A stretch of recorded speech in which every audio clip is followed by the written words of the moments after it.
Vamos a hablar de esos temas. Nos acompaña esta noche en la mesa de conducción Norma Correa, docente y representante del colectivo Volvamos a Clases. Gracias por acompañarnos, bienvenida.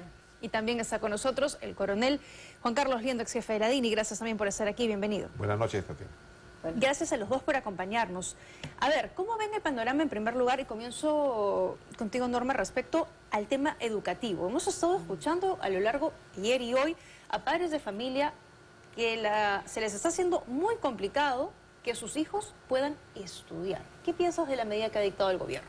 Me parece que es una medida desproporcionada, es una medida indolente con la realidad de los hogares, con la realidad de escolares que han pasado por uno de los cierres más largos del mundo en el contexto de pandemia. En el Perú se cerraron, no nos olvidemos, 2 años instituciones educativas, nidos, primaria y secundaria, las universidades prácticamente 3 años. Entonces ya con ese antecedente uno hubiera esperado que no íbamos a volver a cometer los mismos errores. Sin embargo, observamos con preocupación que el gobierno, ante cualquier problema, opta por la salida fácil de mandar a clases remotas sin realmente preocuparse por garantizar las condiciones para que continúe un servicio esencial como es la educación. Acá no estamos hablando de un tema accesorio, un tema menor, estamos hablando de un servicio público esencial y de derechos que no se pueden cumplir con todos estos problemas que ahora enfrentan muchos hogares de conectividad, por ejemplo. De acuerdo, de acuerdo. Y lo hemos estado viendo a lo largo del día.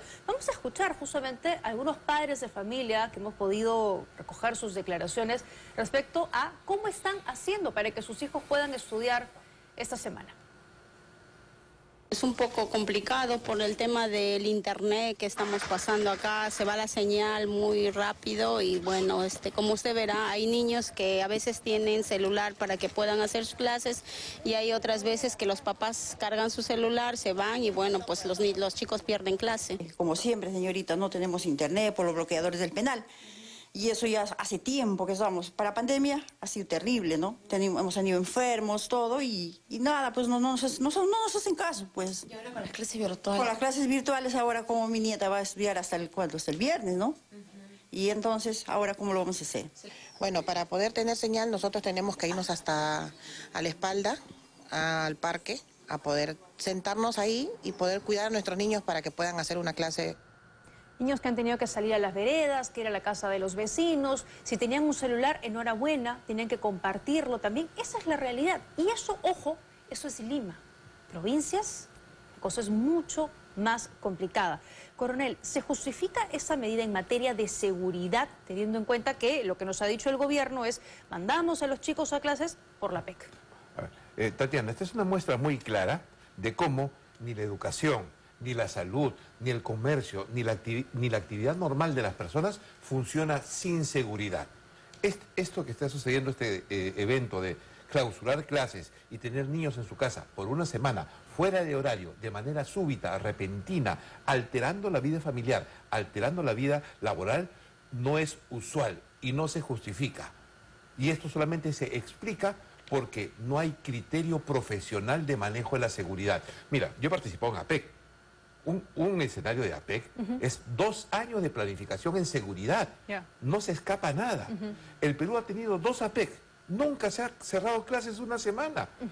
Hay dos días feriados de funcionalidad propia del evento, pero no se dejan los estudiantes sin colegio una semana. ¿Y por qué cree que se tome esta decisión ahora? Porque, a ver, hemos escuchado al ministro Morganquero, al jefe de gabinete, el señor Adrián Sen. Particularmente no entiendo cuál es la medida, cuál es la explicación para dejar a los chicos sin clases presenciales. Bueno, sí hay explicación, lamentablemente, ¿no? La explicación es que el manejo, la gestión de la seguridad del Estado ha sido sobrepasada por los acontecimientos. La gente, las personas que tienen nombre, apellido, DNI, que manejan la seguridad son unos incompetentes.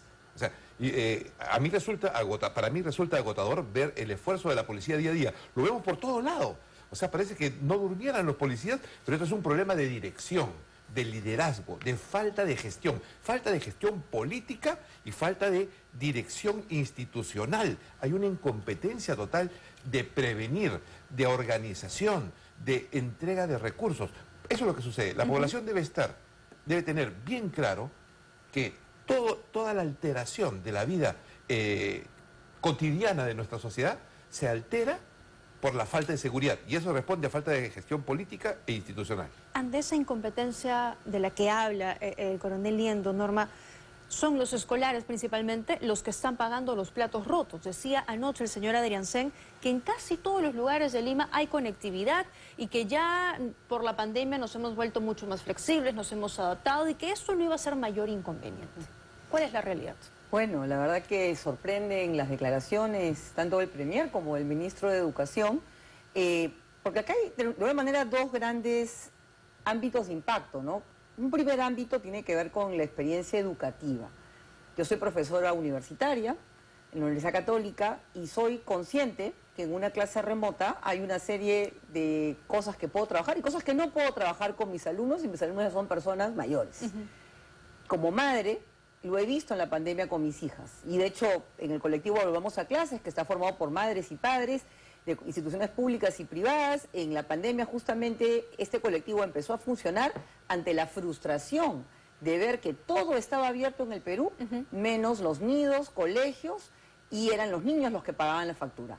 Ahora, ¿qué ocurre? Lo que estamos observando, y este es un dato importante porque creo que el coronel Liendo pone un tema crítico cuando pone sobre la mesa las fallas de gestión.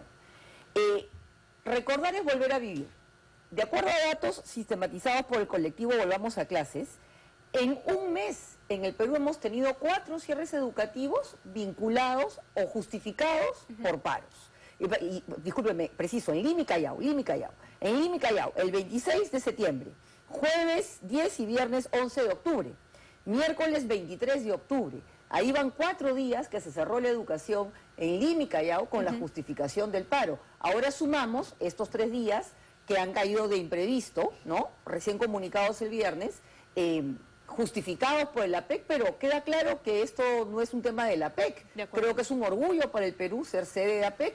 No es primera vez que somos sede de APEC, ya tenemos experiencia. Aquí la crítica va a la incompetencia, a la falla de gestión y a la indolencia de hacerle pagar este precio a los estudiantes y a sus hogares, porque ya para rematar una idea que me quedó en el aire, Tatiana, además del tema pedagógico, donde podemos realmente discutir qué tan efectivas son esas clases remotas en el supuesto que las tengas, porque tener un WhatsApp no es clase remota, está el impacto en los hogares, el impacto en la economía familiar. ¿Cuántas madres, cuántos padres en Lima, Callao y Huaral hacen teletrabajo? Teletrabajo es un privilegio de pocos.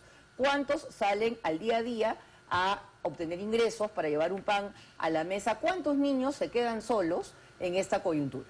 De acuerdo, es muy cierto. A mí me queda claro que la prioridad del gobierno no es la seguridad, tampoco es la economía, por lo que bien has descrito, porque los extorsionadores también atacan duramente a empresarios, a comerciantes, y tampoco, por lo menos hoy, es la educación, ¿no? Y bien decía Norma Correa que eso se asemeja un poco a pandemia. Cuando todo estaba abierto, menos la educación. La educación fue lo último que regresó.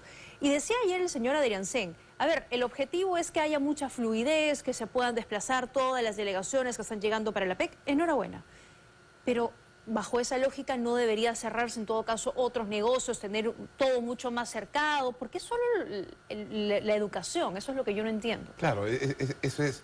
A ver, la educación en términos prácticos, porque la movilidad de estudiantes a los colegios, a las escuelas y a los universitarios y todo el grupo poblacional asociado es significativo. En términos prácticos, reduce el tráfico.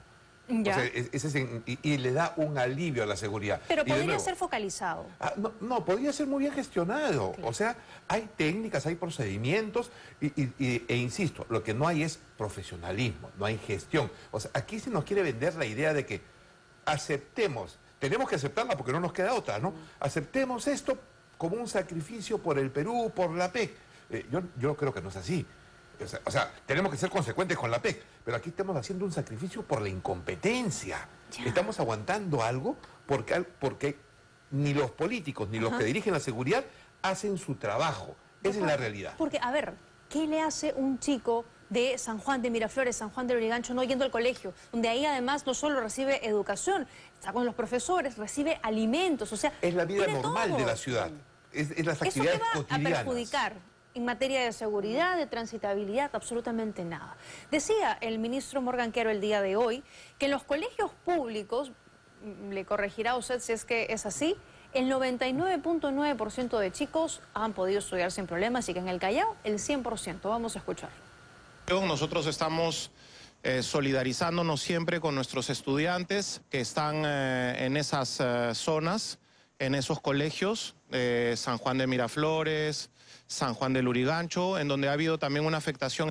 No todo es a través de el internet, es sobre todo utilizando los materiales educativos con los que cuentan los estudiantes, con un acompañamiento más cercano de los profesores, y vamos a estar en la mejor disposición para corregir lo necesario hoy y mañana, en donde puedan desarrollar distintas actividades pedagógicas que contribuyen a lo que implica también el conocimiento de las 21 economías que forman parte de APEC. Y por supuesto también cuidar la integridad de nuestros niños en caso de que se dé alguna manifestación, alguna protesta, algún paro, como algunos lo siguen planteando.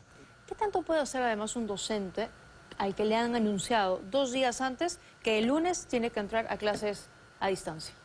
Mira, la verdad que son declaraciones preocupantes, sorprendentes. El gobierno quiere tapar el sol con un dedo. A ver, hemos visto esa publicación en las redes del Minedu. Yo he consultado, ¿no? con algunos actores educativos, y lo que pasa es que el ministerio los llama a los directores. Señor director, ¿usted está ofreciendo? Sí. A ver, pero vamos al principio realidad.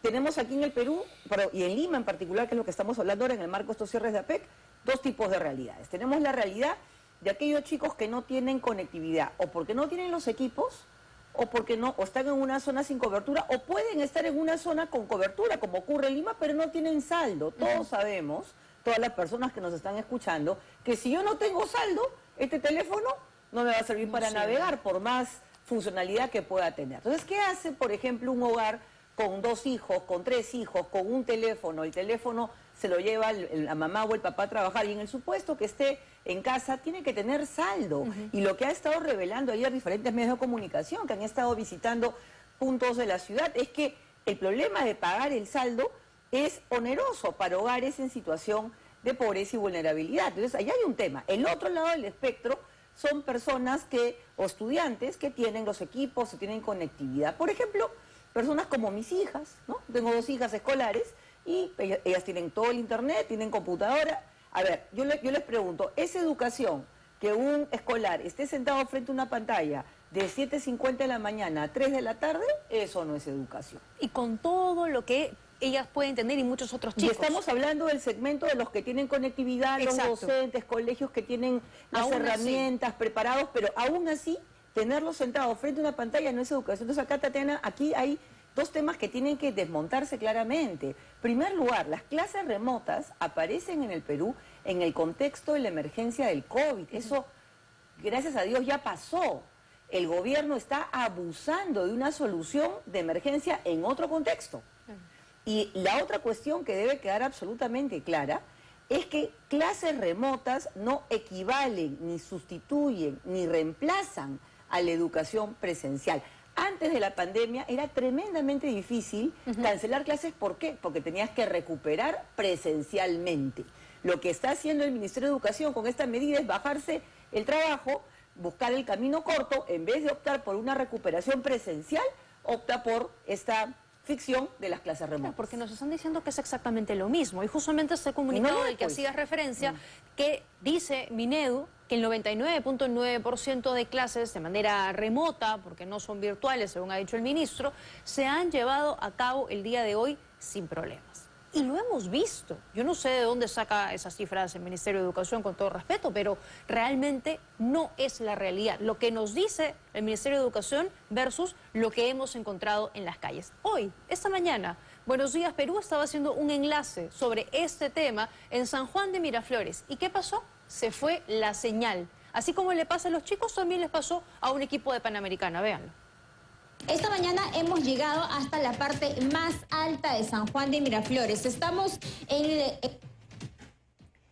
Y vamos bueno, ya ahí está, no hay, ahí está la conexión. Ahí está, ministro. Se nos cae el enlace, los chicos.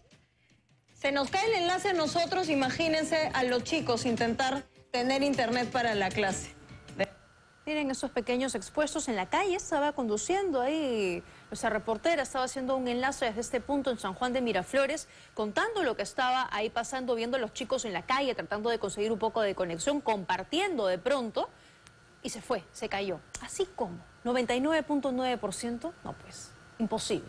No eran necesarias, coronel, estas medidas. No, definitivamente, ¿no? Y el costo de la seguridad se lo traslada a la familia, ¿no? Claro. O sea, el pago del teléfono, dejar de trabajar, estar encerrados en casa, todo ello por imprevisión e incompetencia. O sea, la población debe tener bien claro que la gestión de la seguridad debe estar a cargo de personas responsables y serias. La seguridad no es una percepción, la seguridad es una realidad, son cosas concretas, ¿no? Que me permitan a mí la confianza suficiente para desarrollar todas mis actividades en forma normal, ¿no? Mientras se siga considerando que la seguridad es una percepción, vamos a seguir teniendo este tipo de problemas. De acuerdo. ¿Se podría haber tenido de pronto educación de calidad a distancia si es que se hubiera planificado y no se hubiera avisado 2 días antes? ¿Esto habría sido posible? Mira, yo honestamente creo que, a ver, todo lo que son innovaciones educativas, pedagógicas, el uso de la tecnología, eso tiene por supuesto un espacio, es importante, pero eso no sustituye a la educación presencial. De acuerdo. O sea, la Ley General de Educación es clara, los padres que envían a sus hijos a colegios públicos y privados estamos enviándolo a una institución que ofrece un servicio presencial.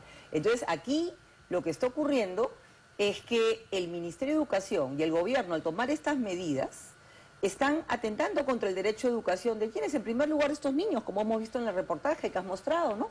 Y otros medios de comunicación también han evidenciado, niños que se ven impedidos de poder estudiar, familias con dinámica totalmente disruptiva por esta situación. Pero además estamos cayendo en el facilismo de cerrar la educación por cualquier motivo, y esto ya tiene que parar, ¿ya? Y yo creo que la mejor prueba es que, mira, Tatiana, estos cierres no son de ahora. Hemos tenido 4 cierres en el transcurso de un mes, entre fines de septiembre y fines de octubre, hemos tenido 4 cierres educativos en Lima y el Callao. Esa es la mejor prueba que aquí la razón no era la PEC. Aquí es, y coincido con el coronel, improvisación e incapacidad de gestión, y están que le hacen pasar la factura a quienes, a quien no se pueden defender, a estos niños. De acuerdo. Que finalmente van a estar en su casa encerrados, y se nos pide a los padres de familia comprensión y flexibilidad, cuando en realidad el gobierno tiene que, honestamente creo que, tener cable a tierra y darse cuenta que aquí ha cruzado una línea, porque esto no solamente, digo yo, es una falta de respeto para los estudiantes, una medida totalmente indolente con los hogares, sino también ha complicado la vida a las instituciones educativas desde la inicial hasta la institución superior, a la educación superior. Estamos a puertas del cierre del año educativo. Claro.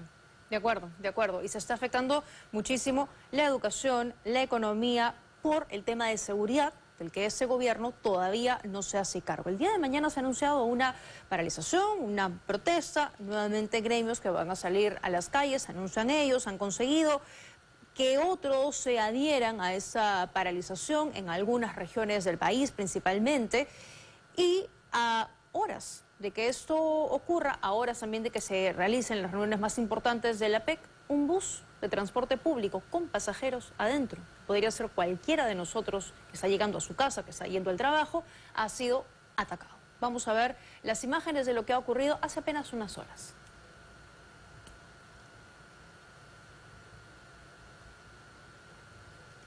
Bien, vamos comentándolo mientras buscamos el video, no hay ningún problema. Ahí está, esas son las imágenes de lo ocurrido.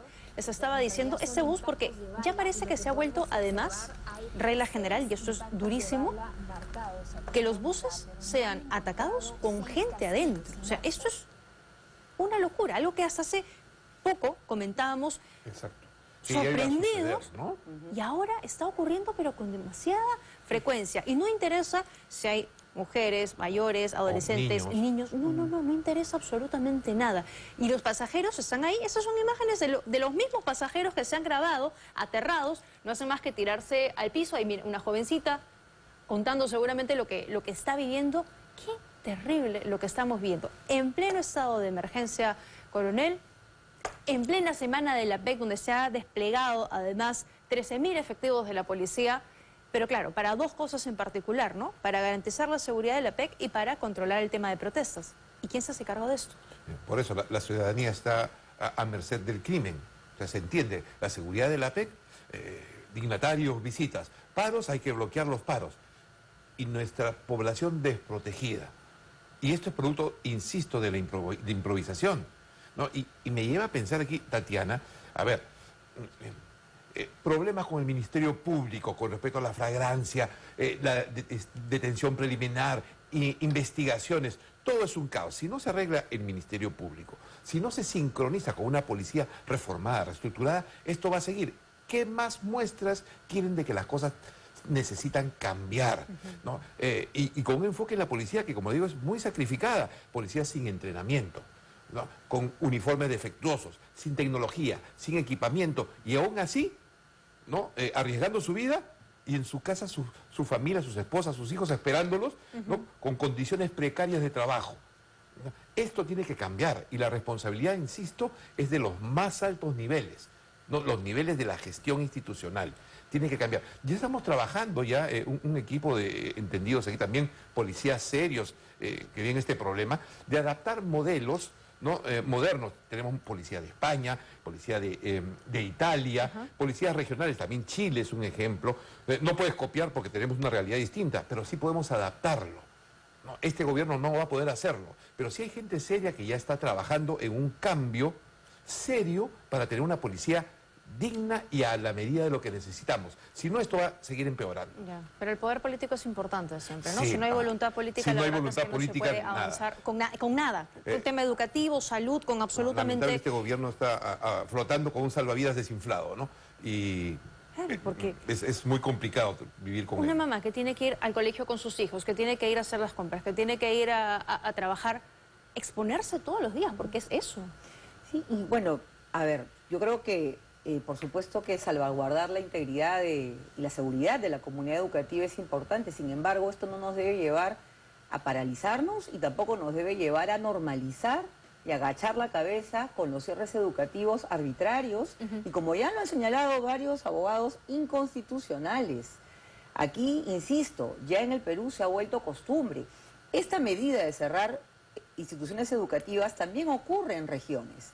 Paro, cerramos colegios. Hemos visto que en Piura también se ha hecho con el tema de la crisis hídrica. Entonces, van apareciendo diferentes razones por las cuales se cierran instituciones y esto está ocurriendo porque creo que desde el gobierno creen que la clase remota sustituye a la experiencia de la educación presencial. Y es acá lo que hay que sincerar, porque, a ver, yo quisiera que me explique, por ejemplo, el señor ministro de Educación, si es que mensajes por WhatsApp constituyen educación. No constituyen educación, y por más que se diga que sí, que no todo es conectado, que vamos a usar materiales, etc., etc., nada sustituye la experiencia de estar en el aula con el docente, con los alumnos. Esto también es difícil para los profesores, porque los profesores ahora se encuentran recargados, adaptando materiales, ¿no?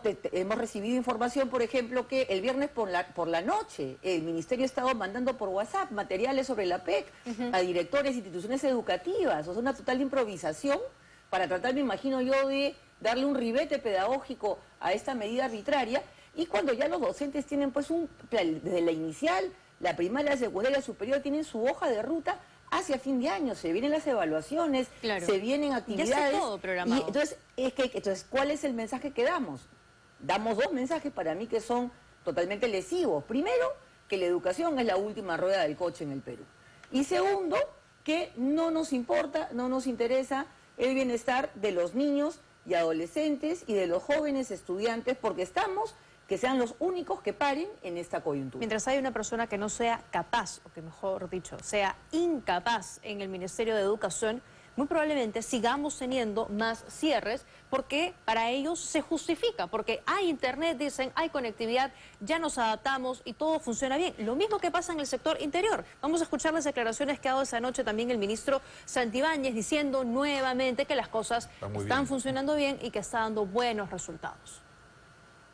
Estado de emergencia desde que este se inició. Ya han muerto cerca de 50 personas en los distritos en donde estamos bajo estado de emergencia.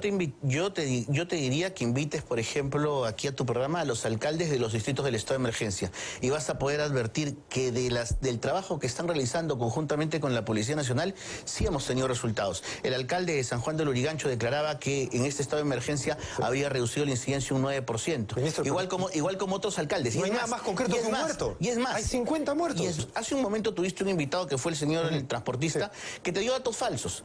Y que te dio datos falsos porque justamente están abocados solamente a su tema político y que fue, por ejemplo, y te dijo, hoy día ha habido un atentado contra un bus en Lima Norte. Mentira, hoy día no ha habido ningún atentado contra un bus en Lima Norte. Y por otro lado, te dice, la incidencia delictiva, la criminalidad ha crecido un 100% en contraste con el 2003. Falso. ¿Usted considera que no ha crecido? Aquellos que están en este momento exigiendo su renuncia.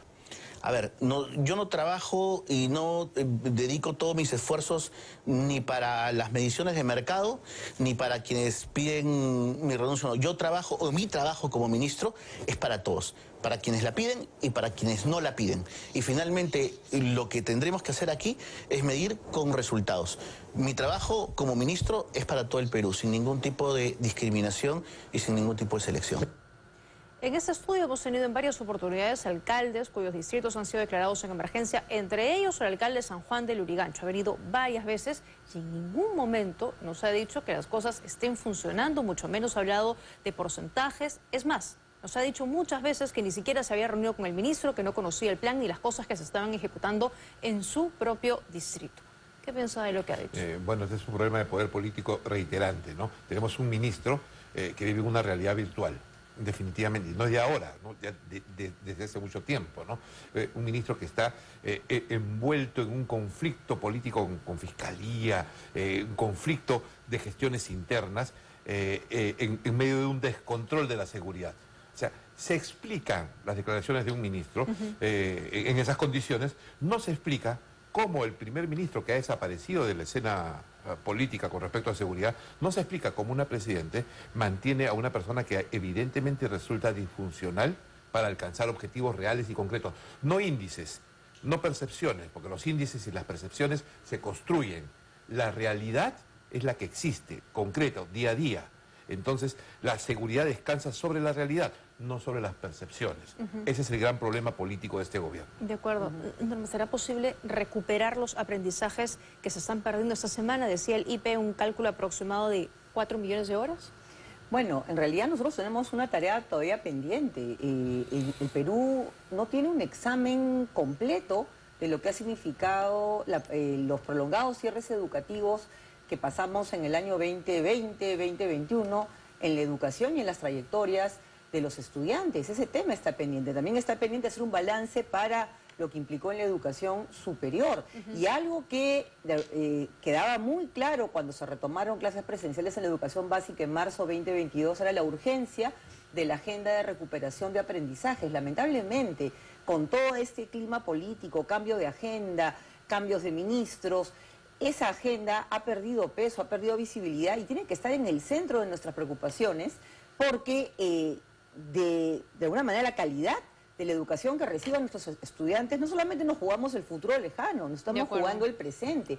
Ahora, yo quisiera insistir sobre algo, Tatiana, si me permites, algo que me ha parecido muy interesante en estos días.